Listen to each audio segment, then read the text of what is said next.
sing different tunes that go together rather well.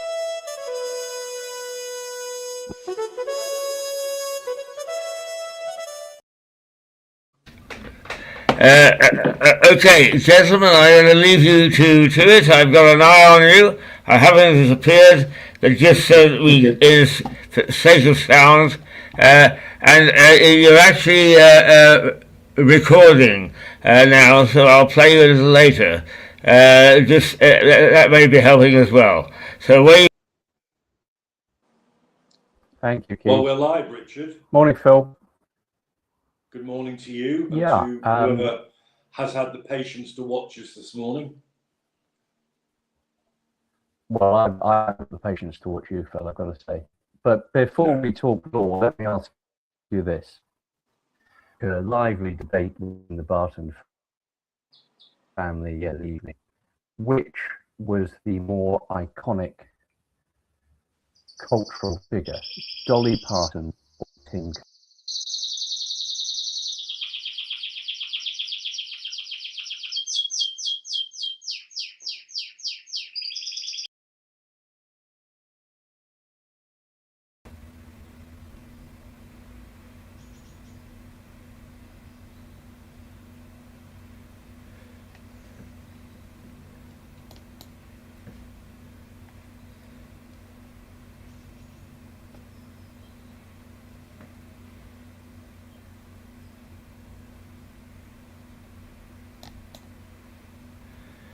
I said, yeah, your picture is not red hot this morning. Yeah, let me back.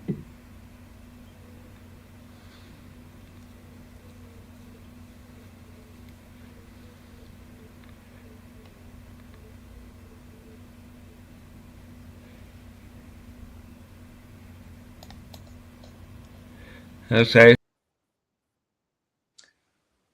Hello, Hello, Richard. Phil, again. I don't know what happened there, but there we go. Well, it just was me on my own. The reception for you today is very bad. Well, and for you, to be honest, so don't blame me. Anyway, the question I was asking was, who for you was more culturally important, Dolly Parton or Tim Curry? Now, I may be asking a man of the wrong generation about that. I don't know. I've never been a fan of Dolly Parton. And right. Who is Tim Curry? This is what I was fearful of when I thought I'd ask you the question. Tim Curry was the man who played Frank Infurter in the original play and film concerning that, and then went on to have an acting career doing other things as well, but in particular as the sweet transvestite from transsexual Transylvania. A very handsome man who played camp. He wasn't, well, he was camp, that's all he was. He was camp, but played it beautifully. And is a sort of cultural icon, I think. You know, so for example, my daughters know him very well, know of him very well from his work. And he went on and did lots of other things. And then sadly had a stroke and ended up in a wheelchair about 15 years ago. And as a consequence, never worked as an actor again. He was a voice artist after that. Right, that's sad. Very, very significant.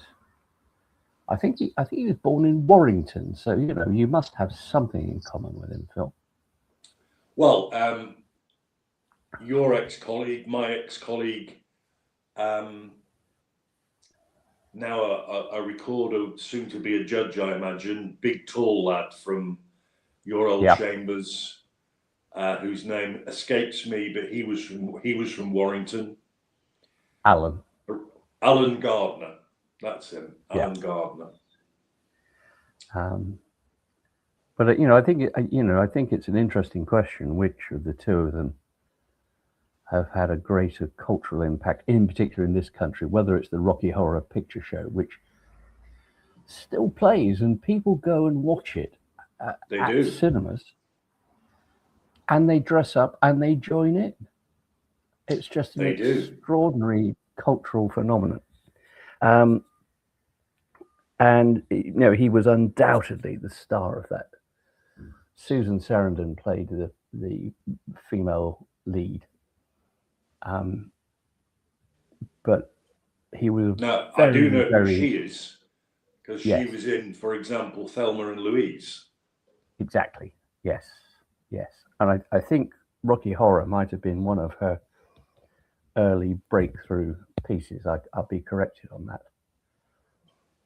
Not by me, because I didn't know she was involved in that. No. And you didn't like Dolly? Not really. I didn't like her style at all, and she was just too sort of Midwest brassy American, Did you ever hear about all the work she did with children's literacy? That is what I only learned about yesterday. Oh, but it wasn't just literacy. It wasn't just literacy. It was nutrition. Yeah. She poured millions of dollars into feeding deprived families. Yeah, and so that's more like it. That's wonderful stuff. An extraordinary woman. Yeah.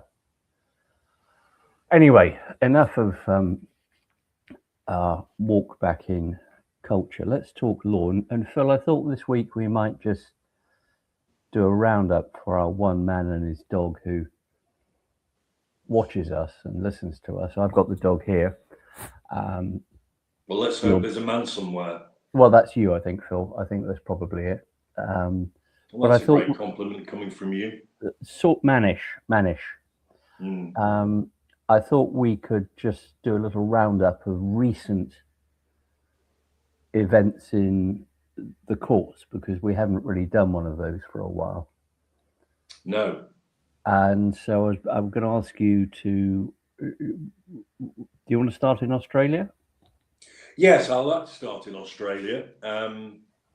Well, piss off then. Go on. Off you go. I've started, so I'll finish. A little place called Morwell, Morwell, in a very sleepy region of Australia, very southeast of Melbourne, near the coast, in fact, called Gippsland, Gipps land, became the centre of what people have described as a perfect storm, because firstly, it hosted the trial of a now convicted murderess called Erin Patterson, who decided to poison her ex-husband's relatives, whom she'd invited for a beef Wellington, within which she had placed the most poisonous mushrooms on earth, the location of which she had researched rigorously online, and also using her mobile phone to track their location. So the 4 guests, 3 died, and 1 is still very seriously ill after the effects of the poisoning. Now, when the trial began, there was obviously massive media interest and local interest, but the problem was that the area was also hosting an international table tennis competition, and Morwell and its environs are very remote, very small, very sleepy, and there aren't that many hotels because it's not a touristy place. So the combination of the two led to huge accommodation problems, which reflected on the participants in the trial, in particular the jury and the police, not so much the witnesses, but the jury and the police, and they had to be housed in the same hotel.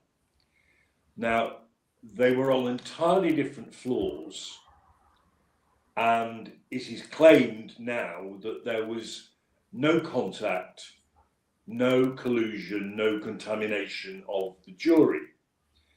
The defence disagree, and they've recently appealed her conviction on a number of points, but that's the main one, that there was a potential miscarriage of justice. We can't prove that there was any malicious contact or damaging contact, but using common sense, it must have happened somewhere along the line. So it's one of those cases of saying we're not saying bad things have happened, but it could look as if bad things has happened, and that's enough. Well, it's the old saying that you and I know: justice must be seen to be done. Yes, quite.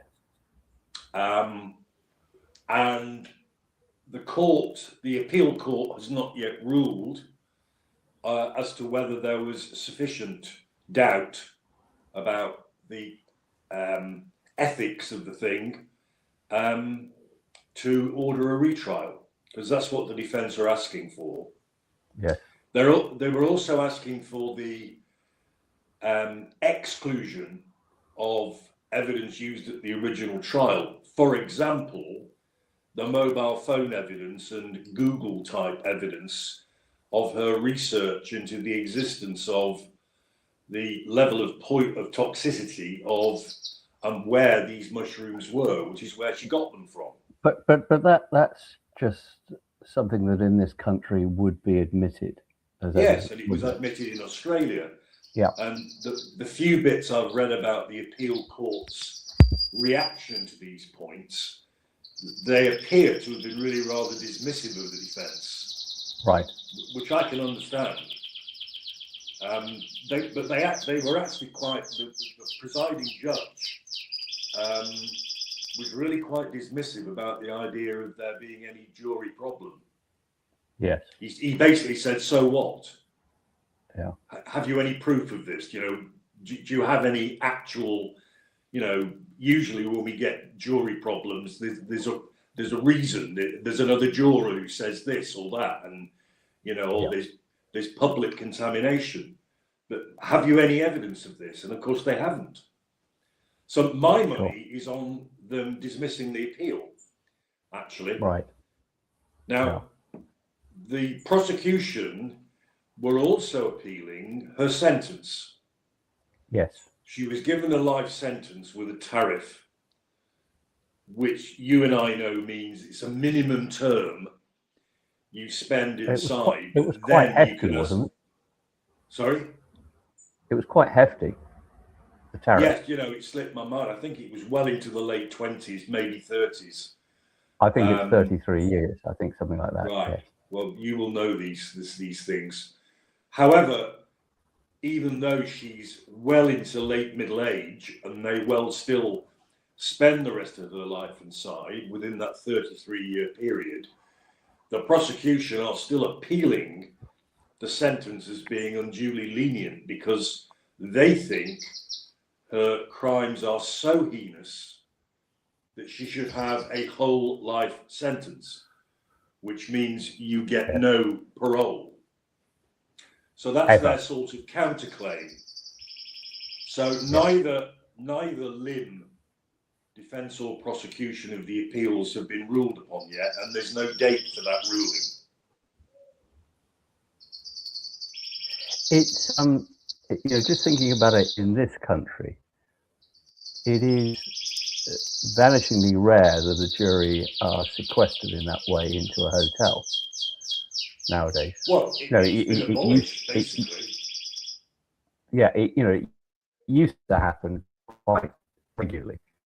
Yes. But nowadays, the courts will avoid it insofar as they can, and only really in cases where there's a risk of jury tampering is anything like that. You've hit on the irony there. The whole irony of this is that the intention of putting them in a hotel completely separate from the world, was to prevent the very thing the defence are alleging. Yes. It was just that there was this snafu, as they called it. I'd never heard that word before, but this snarl up of accommodation needs. Yes. Yeah, I do remember a case from Kent going back a number of years where a member of my chambers, now sadly dead, who was involved in it, where the jury were sent to a hotel room having not reached a verdict because it was a sort of gangland hit, and there was concern that the jury would be nobbled in some way, and they duly convicted. And then it came to light some considerable time later where a couple of the jurors said, we feel a bit uncomfortable about this because when we were in the hotel overnight, the other jurors said, well, we can solve this issue of whether this happened or not. We can have a seance. Yeah, the Ouija board. And we can ask the deceased with a Ouija board as to who did it. And you think, well, why didn't you say that immediately that happened? Why didn't you just say, sorry, this is wrong? Yes, but there are always those risks, aren't there, I suppose, with jurors. Well, another little spin-off of the mushroom murderer is that in 1966, an author called Thomas Cullinan wrote a book called Beguiled. And The Beguiled was about a wounded Union soldier in their Civil War who was found by a small school packed with teachers and girls. And instead of handing him over, they took him in to heal him, to get him better, to then hand him over. And bit by bit, he inveigled himself so badly into all of their lives. He had affairs, sex with a number of them. He split them. He was utterly divisive. And in the end, they decided to get rid of him. And they got rid of him by serving him toxic mushrooms in a meal. That was made into a film in 1971. Starring Clint Eastwood as the soldier and produced and directed by Don Siegel. I do wonder whether this lady had seen that film and maybe gave you the idea, who knows? But anyway, that's a little spin-off. It's always claimed, isn't it, that poison is the woman's method of murder. Very much so. As opposed to physical assault. Can we disagree with that? I don't think we can disagree with that. No, I think there's... Yeah, I think there's something in it anyway. But I tend to agree with you. I don't think either of the appeals in the Australian case are going to get anywhere. Oh, I see. You don't think the whole life will go? I'll be... No. I don't know whether you get an echo, but of course, the last woman to be hanged publicly outside. Okay, you can't hear me, but I think the audience can. The last woman to be hanged outside Lewis Jail in about 1850 was the Onion Pie. There we go. Philip, he's talking about something that he witnessed as a cub reporter in 1850. So,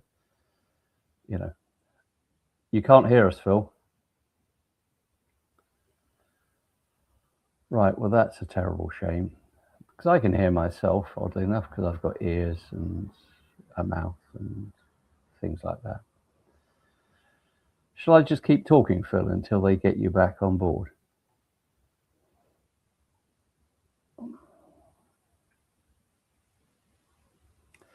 Anyway, dear, lovely, beautiful audience, it's the Richard Show, which I'm sure you're glad to see and hear for once.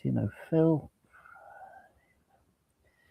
he's great. It's a bit like Mike and Bernie Winters, isn't it? You know, it's a bit like Little and Large, a bit like Morecambe and Wise. You know, one of us has got the skill, and the other one is just sort of there for the trip. And Phil is certainly somebody who does trip quite often. I wanted to talk today, assuming I'm still available to you all, about the issue of the infamous Daily Mail case, where a number of people, including Prince Harry, sued the Daily Mail for what they said was intrusion on their private life by the newspaper and its agents. And we've talked about this case before, because it went on for a number of weeks. And it ended up with the judge finding in the newspaper's favour. So Daily Mail and it's the company that owns it were exonerated completely, and all their claims were dismissed. Which ain't great, of course, because as we said at the time, it was going to be a pretty expensive job for whoever lost that case, one way or the other. Well, what's happened this last week is interesting, because it's really exceptional, and a variety of news outlets have said it's exceptional because it truly is. Because normally what happens is that in a civil case, where one side wins, the other side are ordered to pay their costs, and that process can take many months. And there are people called costs judges, who are little grey old men who sit in small rooms in the Royal Courts of Justice, very Dickensian, and listen to arguments as to how much the cost should be. And there are members of the bar, I find this extraordinary, who specialize in costs as their specialism, as their topic. Now, I would rather, frankly, have my eyebrows plucked than have to do that job. But there are people who do it. But unlike the normal case where that happens, so months later, there's a calculation of the costs and what ought to be paid. This time, the original judge, you're back with us, Phil. It's good to see you. I have been for a few minutes, yeah. Yeah. This judge used, as I said, what was an exceptional provision, where he said, right, there will be a costs hearing in due course later in the year. But in the meantime, the failed complainants, Prince Harry, Elton John, et al., have to pay £9.54 million up front. And they have to do so by, in fact, what will be tomorrow, Friday. Now, it so rarely happens. And he did it because he took such a dim view of their litigation, of the merits of what they were trying to argue, that he felt it's a punishment for them that they have to pay. Now, you and I, unlike Phil, don't have £9.5 million in our back pockets. No. I haven't got 9.5 pence in my back pocket, actually. Thank you. That's good to know. And but they can pay it, apparently. They do. Well, that's extraordinary. Yeah. Particularly Harry. No, he's got millions. Obviously so. Yeah. But they. I never ever did civil law. Yeah. You did. I never did. But I thought the basic principle about costs was they shouldn't be punitive. Exactly that. And that's why this is exceptional. Yeah. So it's not saying you have to pay more, but you have to pay a bit of it up front. Now, normally that might be an order that you'd make if you think someone's going to skip the country or something like that. That, there's a risk that they aren't good for the money in some way. But this judge clearly took against them so badly that he felt it appropriate just to say, no, you got to pay that now. I remember you. Sorry, you go ahead, Phil. No, I remember you citing,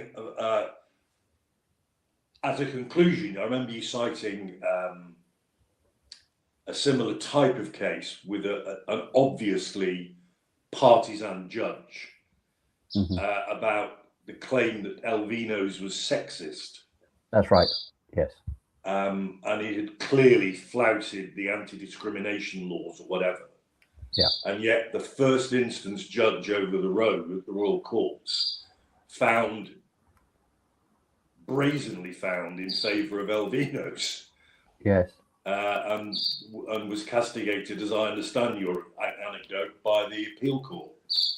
He was, and the little backstory of that is that he had been, this judge, a member of my old chambers in London.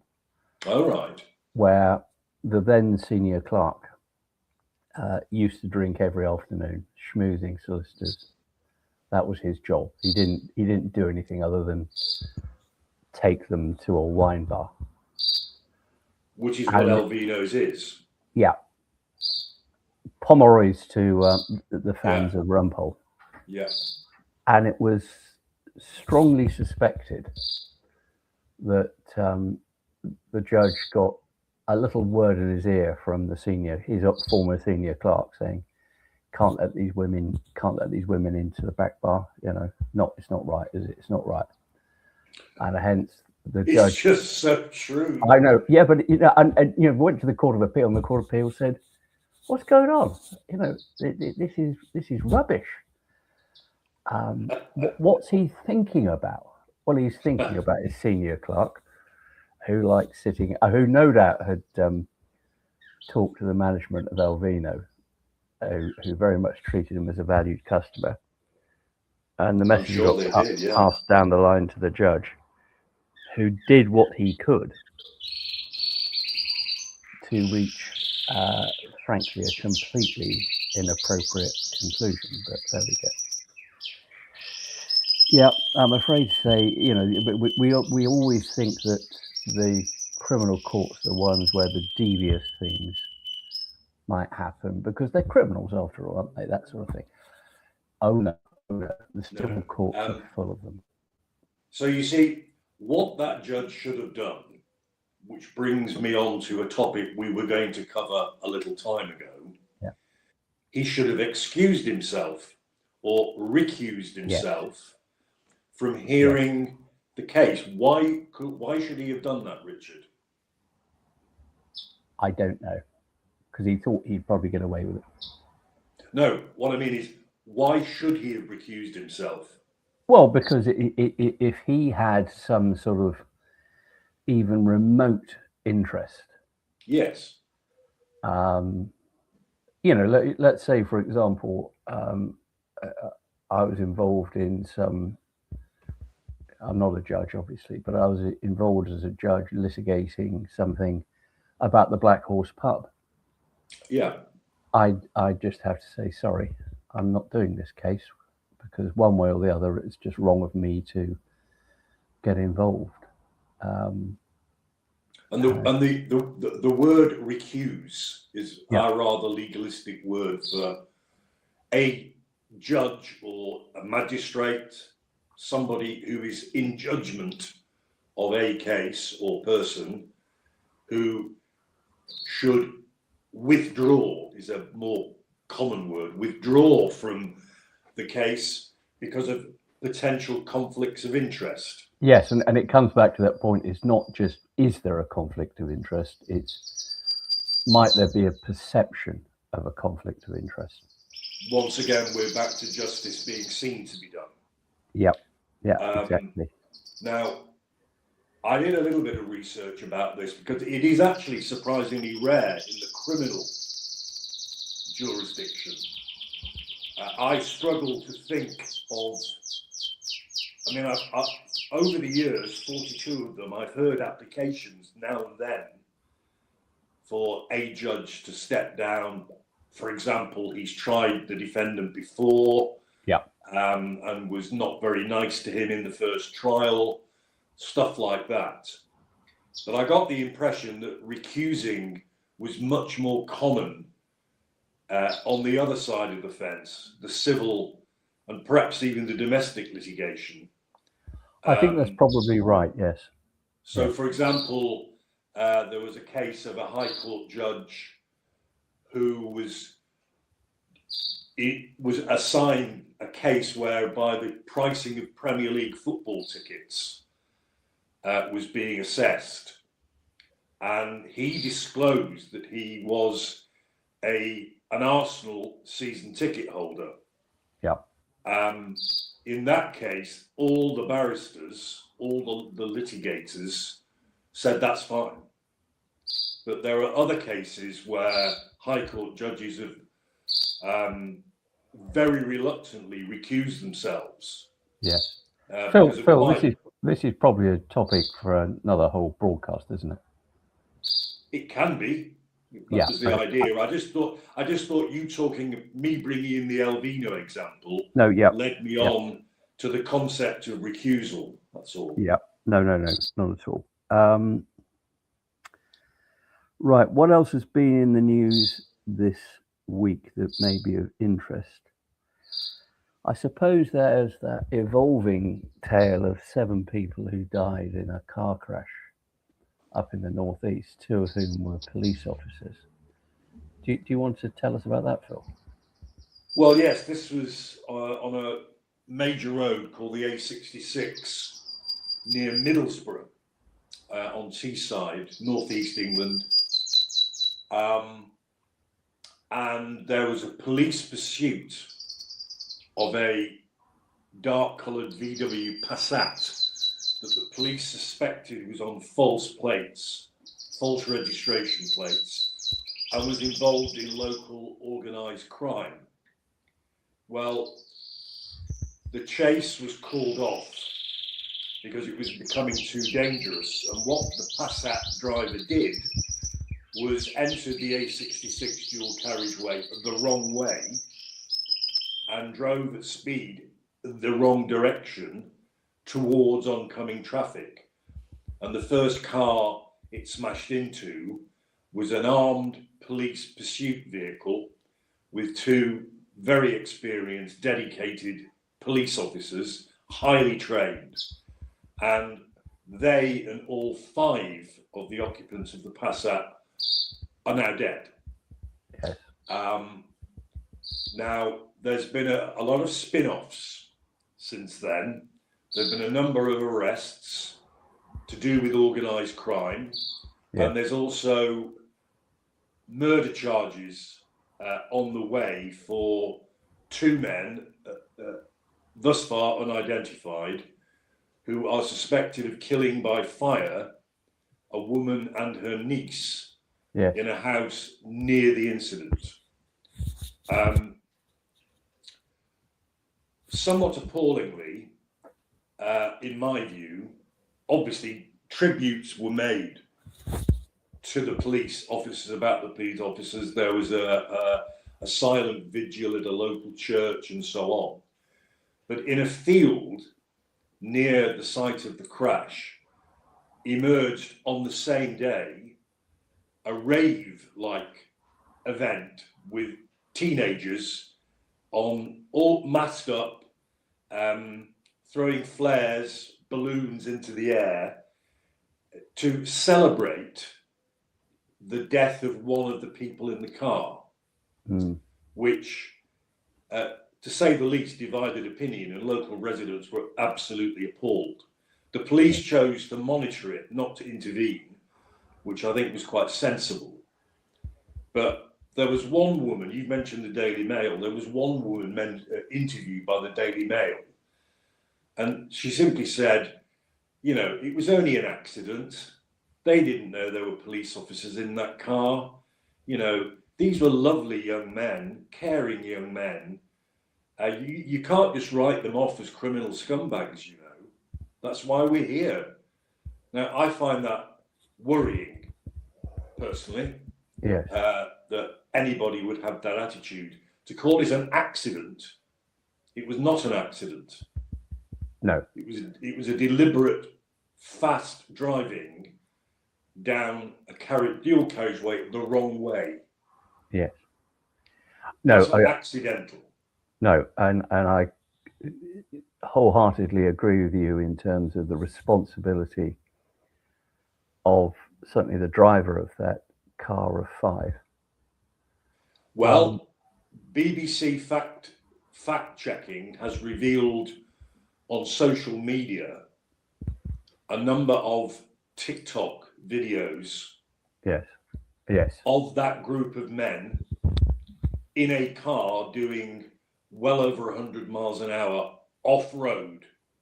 Yes. With people in the back, 3 of whom were 3 of the 5 doing the, you know, the signs, all the aren't we cool signs, and narrowly missing a school child in a park. So, to use our old phrase, Richard, they've got form for it. Yes. And I don't seek to diminish that in any sense, but just looking at the other side, there are, as you and I know, Phil, rather strict rules about the circumstances in which police should and should not pursue a chase. Yes. Of course, it's a dynamic, very fast-moving situation. Officers on the ground have to make split-second decisions. Yes. But as I understand it, in this case, it was only 10 seconds before the crash that the chase got called off.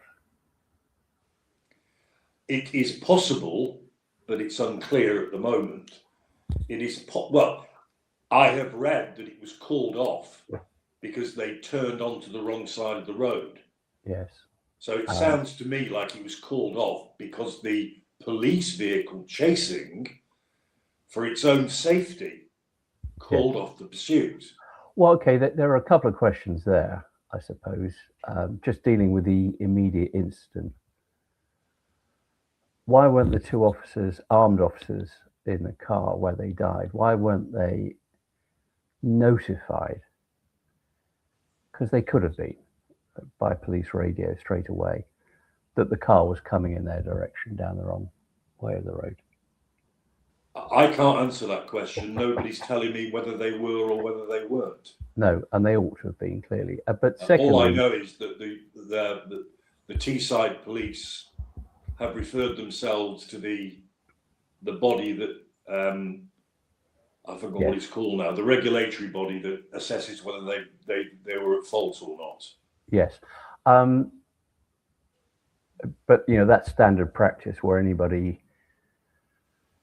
dies in an incident like that, which in some way involved the police. But secondly, and just standing back from this, because the case has sort of, as far as the public are concerned, has evolved over the last few days. Started as, you know, a group of kids in a car, blah, blah, blah.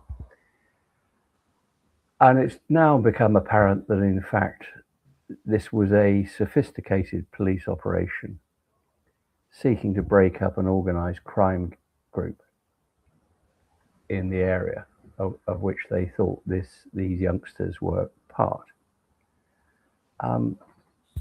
In which case, isn't there a level of incompetence there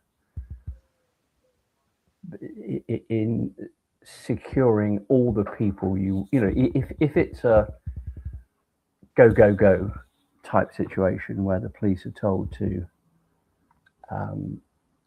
move in and arrest people, then I don't really understand how this group of lads were allowed to get away in the way that they were, and why that wasn't managed better. sorry, I'm not. As I said, I fully accept what you say about the youngsters themselves and their hideous conduct, but I find it slightly concerning that the police really didn't think it through properly. Well, it occurred to me in similar vein that there should have been some barrier formed. Yeah. At the end of that route, going onto that dual carriageway, whereby they simply stopped the car. Yeah.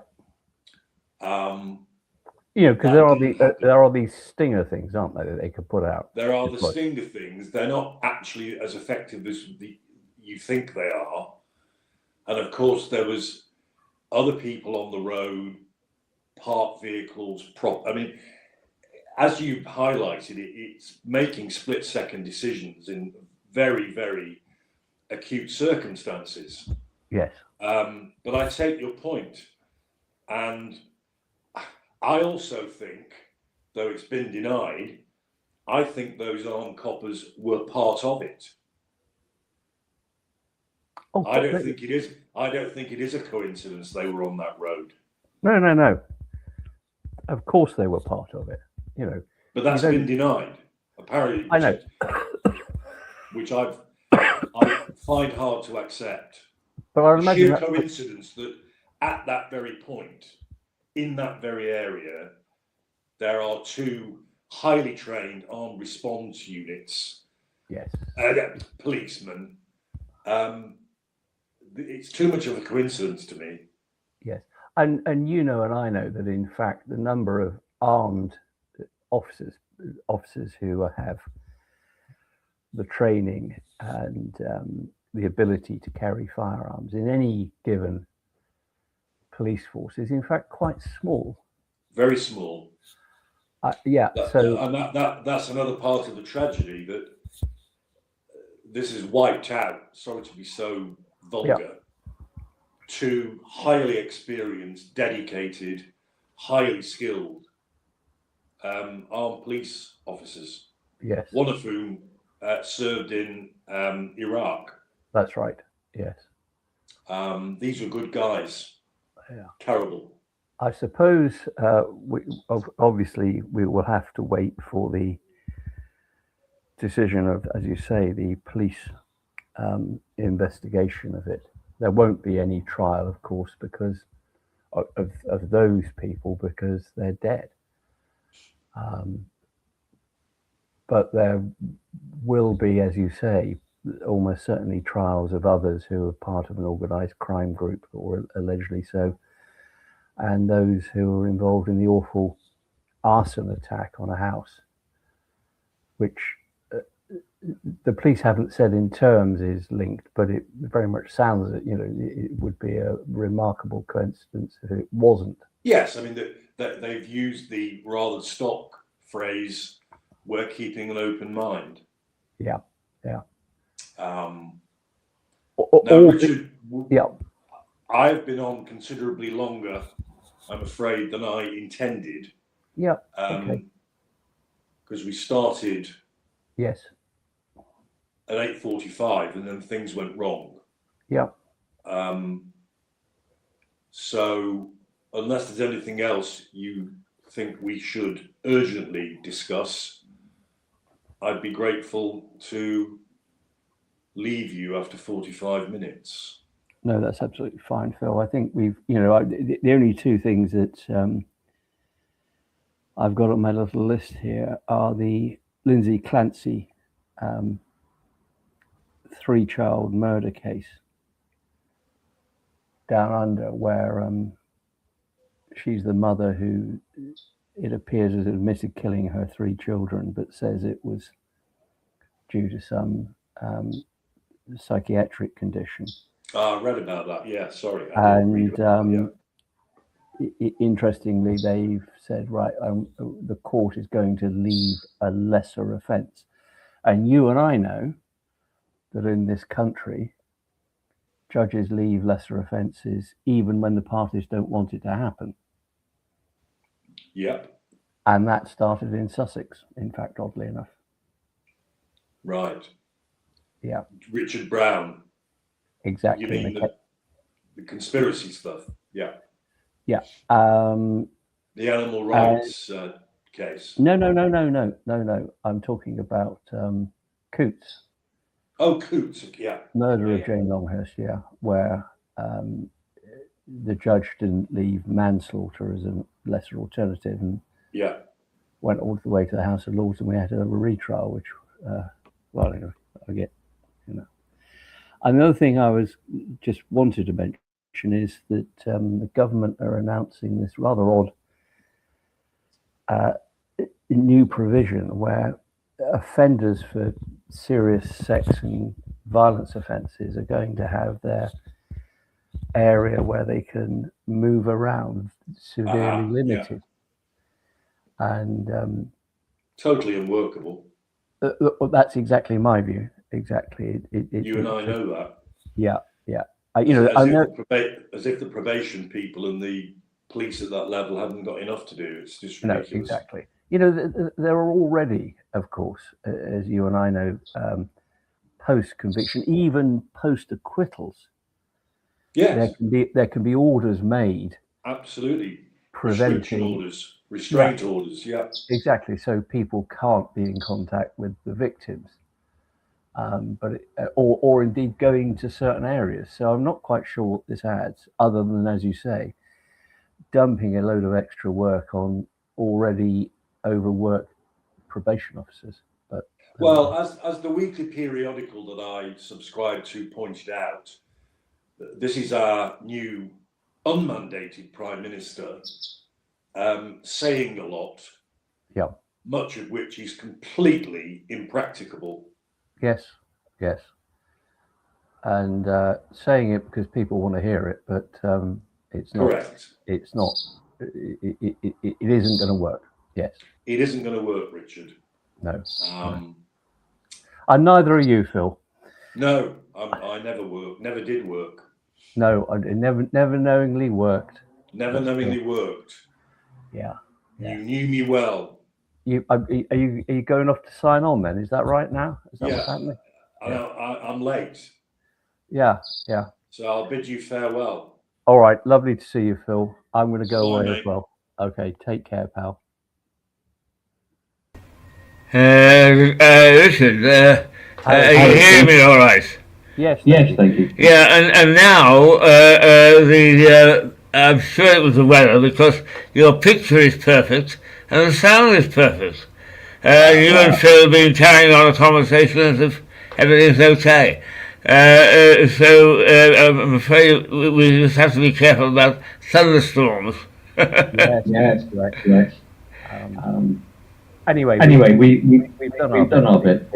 And I think the conversation this morning was absolutely fascinating, particularly about the crash and what's going on there. I mean, can you just recap on that? You think that the two policemen were somehow connected to criminals? No, they weren't connected. They were part of the squad who were on that day trying to take down an organised crime group. Otherwise, you wouldn't have armed officers. So the suggestion that it's just a coincidence that they were driving on that road time is rubbish. But who knows? It's horrible tragedy. But I think somebody in the police will need to explain how the plan of that overall to bring down this whole crime group went so badly wrong. Because it's led to seven people in the crash, and potentially a woman and a child in the arson.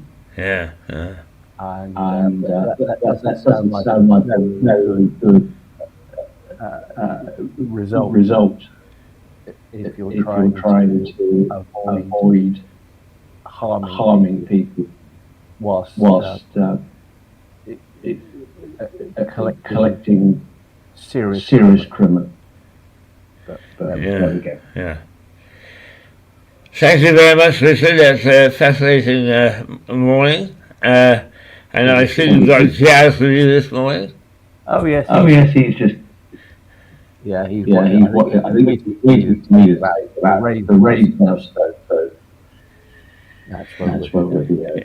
Well, don't go into the Black Horse in case you're compromised.